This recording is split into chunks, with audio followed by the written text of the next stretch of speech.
বিসমিল্লাহির রহমানির রহিম।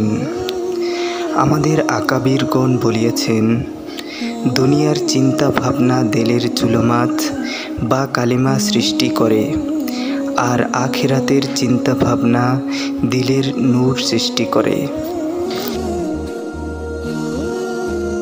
আমাদের আকাবিরগণ বলেছেন, যে ব্যক্তি মনে করে থাকে আল্লাহ তাআলা ব্যতীত তার অধিক ঘনিষ্ঠ আর কেউ রয়েছে, সে আল্লাহ তাআলা সম্পর্কে অনেক কম জানে।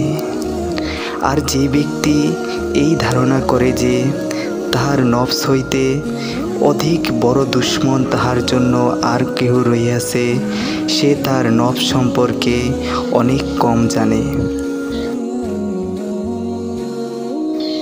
আমাদের আকাবিরগণ আরও বলিয়াছেন, যাহার জবান নষ্ট হইয়া যায় তাহার জন্য এই জমিনের জীবজন্তুগুলো দুঃখে কাঁদিতে থাকে, আর যাহার দিল নষ্ট হইয়া যায় তাহার জন্য ফেরেশতাগণ পর্যন্ত কাঁদিতে থাকে আফসোস করিয়া।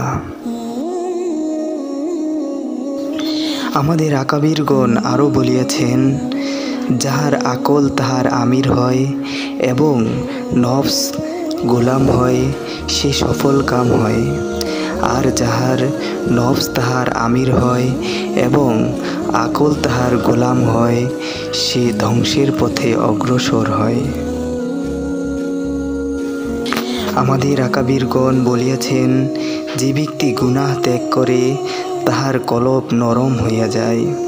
যে ব্যক্তি হারাম ত্যাগ করে এবং হালাল খায় তাহার চিন্তা ও খেয়াল পাক সাফ হইয়া যায়।